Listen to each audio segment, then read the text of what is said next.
Custo de vida, emprego e desemprego, cesta básica, tarifas públicas, salário mínimo. Agora, na Brasil Atual, a análise do DIEESE. Clemente Ganslúcio, diretor técnico do DIEESE. Oi, Clemente, bom dia. Bom dia, Marilu, bom dia, ouvintes. Clemente, vamos falar do programa Emprego Verde e Amarelo do governo Bolsonaro. Você já analisou? O que tem esse programa aí, hein, Clemente? Bom, Marilu, esse é um programa que o governo anunciou, e não só anunciou, mas já começou a implantação porque o fez por medida provisória. Inclusive, a medida provisória é um instrumento inadequado, porque ela é uma medida de urgência para um assunto relevante que exige uma intervenção imediata e, portanto, no momento que o governo edita uma medida provisória, ela já entra em vigor. O governo fez a medida provisória 905, ela altera dezenas de aspectos na legislação trabalhista, no direito trabalhista, no papel dos sindicatos, e institui a carteira verde e amarela, que estabelece um conjunto de novas regras para quem chega ao mercado de trabalho pela primeira vez, jovens entre 18 e 29 anos, e, portanto, para esses que chegam para o primeiro emprego nessa faixa etária de 18 a 29 anos, o governo instituiu a carteira verde e amarela, objetivando criar postos de trabalho para esses trabalhadores, alterando um conjunto de regras, e essas regras alteradas, algumas delas inclusive ferindo princípios constitucionais que são proibidos de serem alterados por meio de medida provisória. Então, já a iniciativa do governo tem uma série de questionamentos. Só para ter uma ideia, são quase 2.000 emendas parlamentares que foram apresentadas para alterar essa medida provisória, que passa a ser tratada no Congresso Nacional e que, no caso da carteira verde e amarela, institui uma regra para a contratação de jovens de 18 a 29 anos para o primeiro emprego.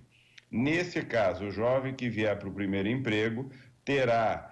como contratação no limite de um salário mínimo e meio, quase R$ 1.490, R$ 1.500, portanto, nesse limite de teto de salário, terá uma contratação no máximo por 2 anos,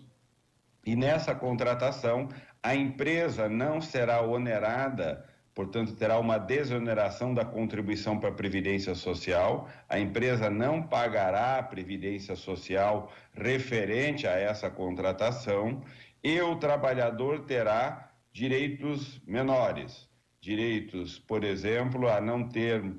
o recolhimento do fundo de garantia sobre o seu salário, que hoje para um trabalhador contratado é de 8%, esse trabalhador terá um fundo de garantia de 2%. Ao invés de ter uma multa no momento da rescisão correspondente a 50% do valor depositado no fundo de garantia, esse trabalhador terá 20%, portanto 20% menos da metade daquele valor recolhido, que em vez de 8% é 2%, portanto uma redução muito acentuada, menos de 1/8 daquilo que um trabalhador normalmente recebe no momento que está contratado e que a empresa tem que fazer o depósito. Ao mesmo tempo, há um conjunto de outras mudanças que estão previstas para essa contratação, e o governo anunciou inicialmente que esse tipo de programa geraria a expectativa de 1,8 milhões de empregos com esse tipo de iniciativa, portanto, gerando uma série de postos de trabalho de primeiro emprego para os jovens. Na verdade, as próprias estimativas do governo em relatórios que foram divulgados mostram que a expectativa efetiva de novas contratações feitas com esse tipo de regime de contratação é em torno de 270 mil, portanto, bem menos 15% daquilo que o governo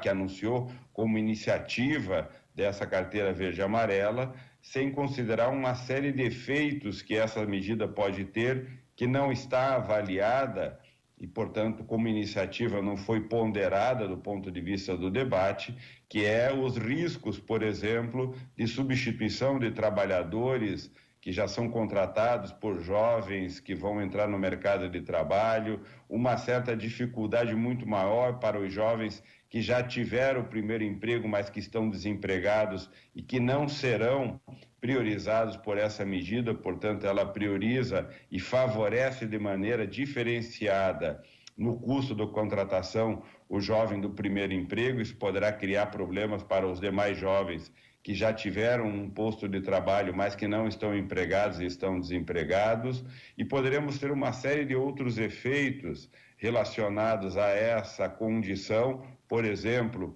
a perda tributária que o governo tem no momento de abrir mão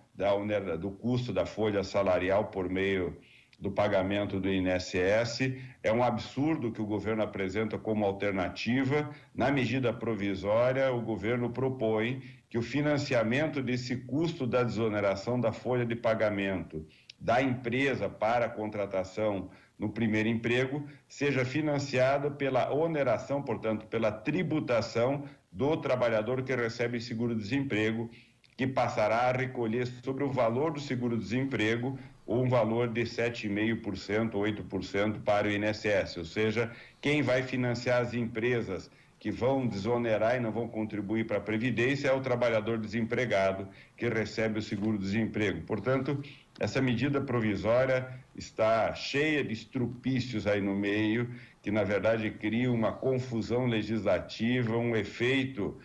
muito perverso sobre a dinâmica da proteção laboral, efeitos duvidosos sobre a geração de emprego, ao invés do governo atuar de forma incisiva, clara, propositiva, do ponto de vista da dinâmica econômica, para gerar emprego para todos. Não são só os jovens que vivem o problema do desemprego, mas são mais de 13 milhões de trabalhadores e trabalhadoras que não estão empregadas hoje, mais de 28 milhões de pessoas na situação de uma ocupação frágil, precária,